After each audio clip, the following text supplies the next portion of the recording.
مساء الخير على كل الناس الحلوه، وحشوني بتوحشوني، احلى ناس في الدنيا، يا احلى جمهور دعمني وكبرني. بشكر كل الناس الجميله خارج مصر وداخل مصر، اكيد جمهوري لوحده شرف على راسي. الناس الحلوه الجميله المحترمه اللي زيكم كتير بشكرها واكيد بتشرف بيها. ايه يومك يا هناء؟ يومي زي ما انتم عارفين كده، عندنا جوله في مطبخ الست المصريه. عندنا جوله النهارده مع الست المصريه البسيطه. طبعا ايه هي يا هناء؟ هنقول دلوقتي، بس قبل اي حاجه الناس اللي محطتش لايك تحط لايك للفيديو، عشان هناء بتزعل منكم كتير كتير. تحط لايك وسبسكرايب وتشجع احلى اسطوره مصريه عربيه. طبعا هنبدا بالصلاه على النبي عليه الصلاه والسلام. ده نبوت انا لسه جايباه. اوكي، ده كلوكس الوان، كلوكس ابيض بعمل بيه التواليت، وده الوان للغساله الاوتوماتيك، بس ده غير ده الوان بحط الاوتوماتيك، وده برده للابيض، بس انا ايه بختصر، بحب احطهم واحد للحمام واحد للغساله ايه الاوتوماتيك. اوكي، اول حاجه بنتي عايزه كوبايه عصير كده ليمون، فنعملها لها. ده طبعا ايه شاورما. اوكي، هنعمل نحط الحليب الاول يغلي، بس يلا حطوا لايك دلوقتي وسبسكرايب. اول حاجه هزعل منكم بقى لو ما حطيتوش لايك للاسطوره وسبسكرايب. طبعا اليوم النهارده يوم كده يعني، فاهمني؟ فطبعا هزعل منكم طبعا. الناس بقى اللي بتنزل تكتب لي وتقول لي انت ليه بتسيب المطبخ؟ اول حاجه واحده زيي عندها 3 اولاد، يعني انا اصلا ما عنديش وقت بصراحه. انا الصراحه حلوه صح، كتير انا برتب بره بس كده، وبسيب المطبخ اكيد يعني بعمله، بس ايه ما بكون فاضيه بعمله، فاهمني؟ ساعات بعمله من غير تصوير، والصراحه ساعات ما بعملوش خالص الا لما ايه ابقى فاضيه.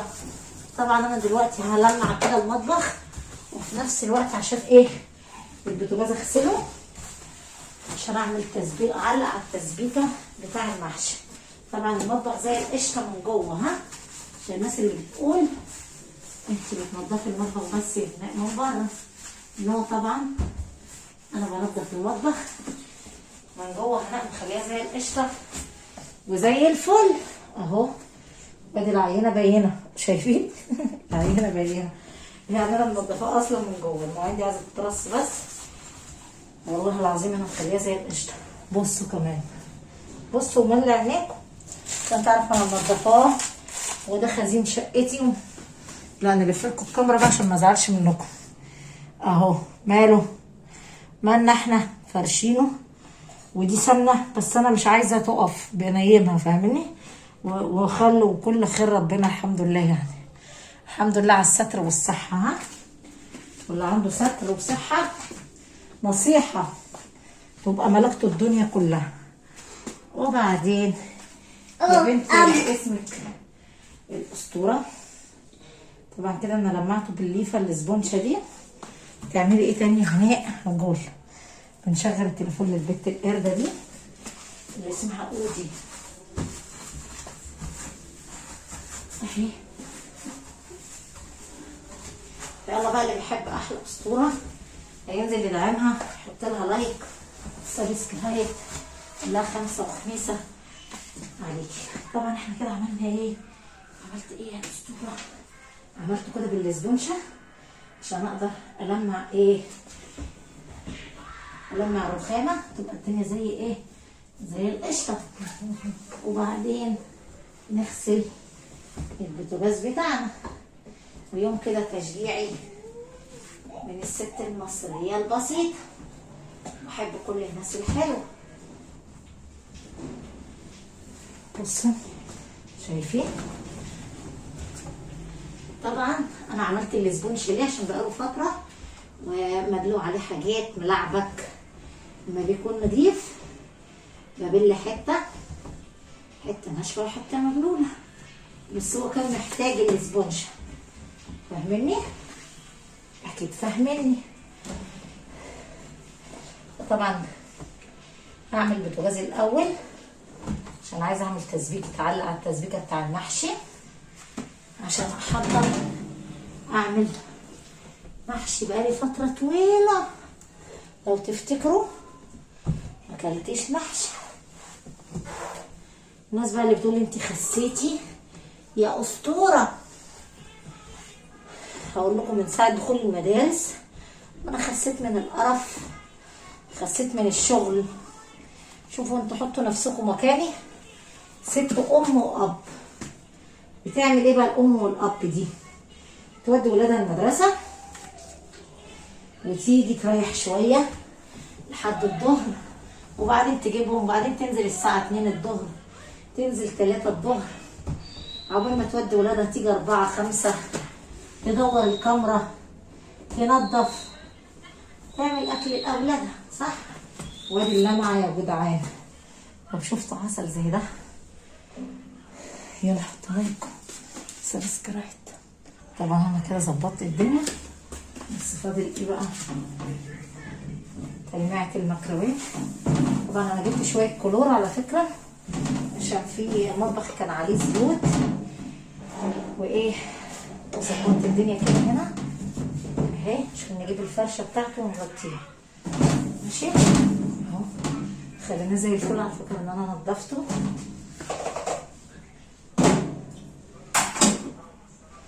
طبعا الرخامه حتى الكسوه بتاعت الغساله الاسطوره ايه غسلها. ماشي، انا بقى اللي بحب الاسطوره، وده كنت بعمل بيه بره ايه الزجاج. ارش برضو كده شويه اهي، وهرفع دول كده. لازم بقى ننظف الدنيا. النهارده الفيديو بتاعنا الجزء الاول طبعا مع غسيل البوتاجاز عشان نخلص، عشان اقدر اعلق على تسبيكه المحشي. تعملي محشي ايه يا بنتي اللي اسمك هناء الاسطوره؟ محشي كرنب من ايد الهناء الاسطوره، هي اسطوره مصريه. طبعا الكلور اللي انا لسه موريه لكم فتحته، حطيت شويه كده على الرخامه. عايزين نطهر الرخامه بتاعتنا من اي ميكروب، من اي حاجه. كلور كتير يا جماعه جميل، حافظ على صحتنا. والله العظيم انا لمعت بيه الالمونتين اللي انتوا شايفينه ده، كان فيه زيوت، فيه دهون. انا خليت الدنيا كل الكوبايات بقى عايزه تتغسل، كل حاجه يعني. قلت لكم انا ست كنت تعبانه والله، قايمه بدور الام والاب وكل حاجه. بودي عيالي المدرسه وارجع طبعا الشقه بريح شويه، لان بيمشوا الساعه 6 الصبح يوم 5 الفجر. شايفين انتوا بقى المسؤوليه دي. وبعدين يا اسطوره، وبعدين الكتاكيت بيجوا الساعه 12 1 الظهر، يا دوبك بياكلوا لقمه يفطروا يعني، وبعد ما بيفطروا بيكتبوا الواجب المدرسه، وبعدين ايه الساعه 3 بخرج اودي ولادي ايه دروس. شايفين باجي الساعه 4:30 عقبال ما باجي من المواصلات، لان الدروس مش هنا، الدروس في مكان بعيد. وبعدين هناك شفتوا انتوا بقى المجهود ده، شفتوا انا تعبانه ازاي. باجي اصور والله العظيم، باجي الحق اصور اعمل لي فيديو عشان لقمه عيشي، اللقمه اللي باكل منها بالحلال بصرف منها على ولادي. باجي بقى ايه اعمل لي فيديو، اعمل ايه؟ وهي دي الدنيا، لازم الحق بسرعه اعمل لي فيديو. بياخدوا بقى كل المواد لحد الساعه 8 ايه بالليل. فهناء بقى بتستغل الفرصه ترجع تاني الشقه عشان تشوف لقمه العيش. شفتوا بقى؟ اعذروني بقى، واحده زي قايمه بدور الام والاب هتعمل ايه؟ لا حد بيعيني ولا حد بيساعدني. طبعا اوعوا تقولوا حد بيساعدكم، لان اللي بيساعد العباد ربنا، محدش بيسأل في حد. كل واحد النهارده بيقول يلا مصلحتي، يلا نفسي، صح ولا غلط؟ بيقولوا لي الله ينور عليك يا هناء. اقول لكم ما تحرمش من عينيكم العسل، والعسل هي نظافه الاسطوره هناء وبس. وبشكر كل الناس اللي بتحبني من قلبها. انتوا اللي ناس والله العظيم محترمين. كده احنا خلصنا من المطبخ اهو، شايفين فوق انا كنت ملمعه مفيهوش اي حاجه. وكده خلاص نروح بقى فين؟ نقرب اللينج لايت ونبتدي نشتغل هنا. شايفين الاسطوره عملت ايه؟ خلت المطبخ زي القشطه. طبعا ده الشاورما انا هشيلها، وده اللي كنت بلمع بيهم.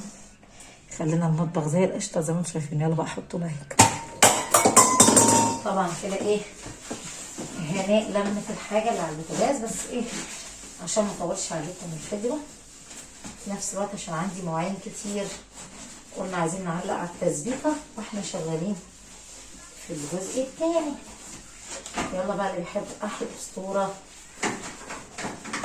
ينزل يحط لايك وسبسكرايب. احلى النهارده. طبعا الاسطوره معروفه بنظافتها، فانتوا كمان تكونوا تشجعوا مع الست المصريه البسيطه اهو.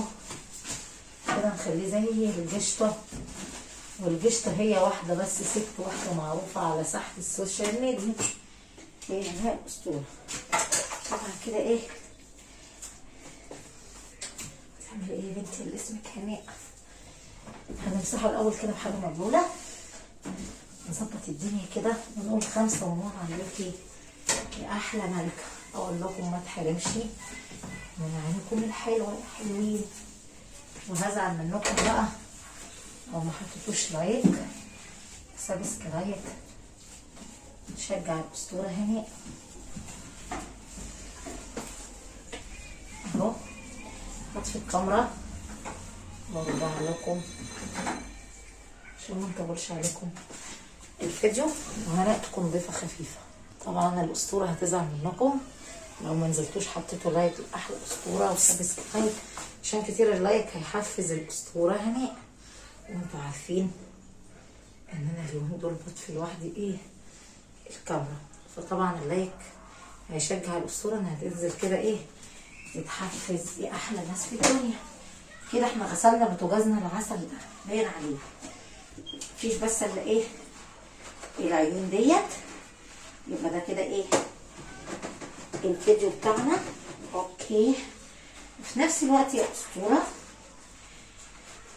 نعلق على الصلصه، نسبك يعني التسبيكه ونسيبها ماشي. نغير لبسنا وننزل نكمل الجزء التاني. في نفس الوقت نجيب ايه نعمل ايه تصدقوا نسيت نشتغل بقى في مواعيننا واحنا التسبيكه على النار.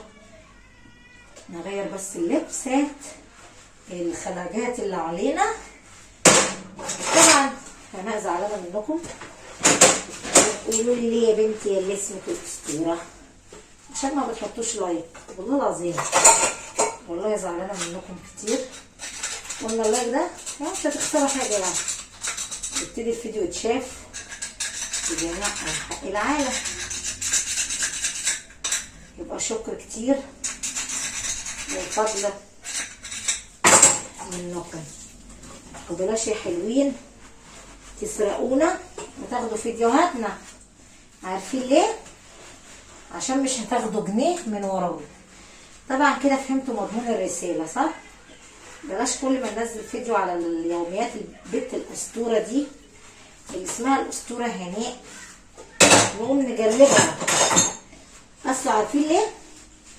عشان اللي بيليق على الاسطوره ما بيليقش عليكم. ها انتوا بتغيروا بس مني. يعمل لكم محتوى وانشروه على المنصات. انتوا بتاخدوا الفيديوهات تحطوها تسرقوها من اليوتيوب من يوميات الاسطوره ترفعوها على الفيسبوك. حاجه حلوه معنى كده ان منصه الفيسبوك منصه ايه بتتغفل. طبعا اليوتيوب ما بيتغفلش. اي فيديو مسروق بيخش جوه من شيء المحتوى قلنا مليونات مره. بس انتوا مفيش نسبه ذكاء عندكم. عارفين ليه؟ انا بسيبكم عادي تسرقوا وتعيشوا حياتكم، وبالنهايه انا الكسبانه لان الفيسبوك ما بيفعلش اي صفحه. اي فيديوهات متعاد استخدامها ما بتتفعلش. يعني انتوا بتتعبوا نفسكم وتحملوا فيديوهات بتشتغلوا على النت يا عيني. اه والله انتوا الخسرانين فلوس في الاخر، انتوا اللي خسرانين. انتوا بترفعوا فيديوهات، بتكلفوا نفسكم انترنت وكهرباء وكل حاجه. يعني تقولوا لي ايه يعني؟ هقول لكم ما انتوا مش مستفيدين ايه؟ فاهمين؟ يعني انا عملت صفحه فيسبوك عشان ايه؟ عشان افعلها، لان انا هناء الاصلانيه. انتوا بقى مين يا كتاكيت؟ عرفوني بنفسيكم انتوا مين. فخسرانين يا شاطرين. اي حد فاتح صفحه فيسبوك باسم هناء الامبراطوره او يوميات الاسطوره هناء او هناء الاسطوره، مش صفحتي، كلها صفحات مزيفه. لا هتقبضوا جنيه ولا هتاخدوا ربع جنيه. عارفين ليه؟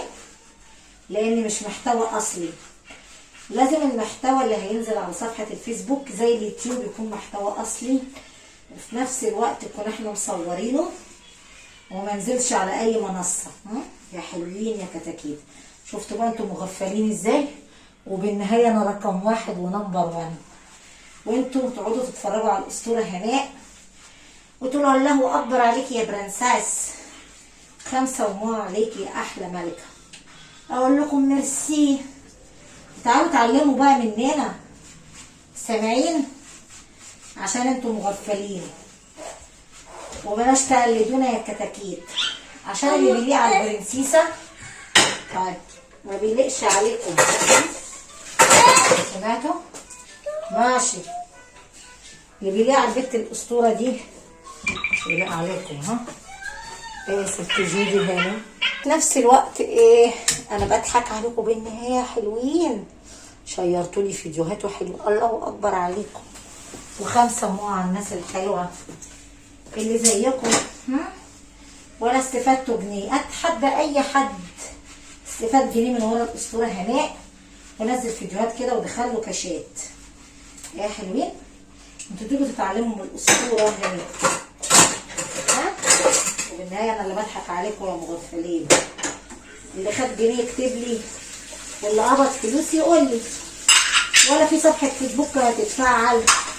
انتوا بتضيعوا وقتكم على الفاضي يا جاهلين. الفيسبوك مفيش اي فيديو متعاد استخدامه على اي منصه ينفع ينزل على الفيسبوك. طبعا هو الفيسبوك بيسيبك تنزل عادي، بس في الاخر الصفحه مش هتتفعل زي اليوتيوب. اليوتيوب منصه كتير محترمه. طبعا الفيسبوك سايبك تهوهو وتنزل براحتك عادي. ايزي يا عزيزي، تنزل براحتك اي فيديو. ها قلنا بقى عيشوا بالحلال وقدموا لكم محتوى يا كتاكيت. ما عنديش اي صفحه فيسبوك يا جماعه باسم هناء الاسطوره. هي صفحه واحده داخله على 5000 متابع، 4000 هي و700 او 600. ما عنديش اي صفحه اللي هي صفحه واحده. ما عنديش اي حاجه باسم هناء الاسطوره الا قناتي على اليوتيوب. ها صفحتي على التيك توك اسمها هناء الامبراطوره، هي داخله على 29000 متابع. يا حلوين بلاش تقلدونا، بالنهايه انا اللي هضحك عليكم في الاخر واتفرج عليكم يا كتاكيت. ضيعوا وقتكم على الانترنت وتشحنوا نت والكلام ده كله. بالنهايه محدش خد جنيه. وانا هناء نمبر 1، هناء رقم 1 على الساحه. وانتوا اقعدوا اتفرجوا على ستكم هناء، هي بتضحك عليكم. عارفين ليه؟ لان انا صاحبه المحتوى الاصلي، وانا بنزل في اي حته فيديو براحتي، عشان انا هناء الاسطوره حلوه وعسوله وصنيوره. 5 و5 عليكي يا احلى مزه مصريه. اقول لكم ايه بقى؟ يا رب ما تحرم منكم يا كتاكيت يا حلوين. وبشكر كل الناس اللي حبتني. كده الاسطوره هتغسل احلى شويه بندوره من ايد هناء دلوقتي. ويلا نقول لهناء 5 مو عليكي يا ملكه. وانتظروني في فيديو جديد يا حلوين. هناء هي نمبر 1 على الساحه. بشكركم كتير كتير وانتظروني في فيديو جديد.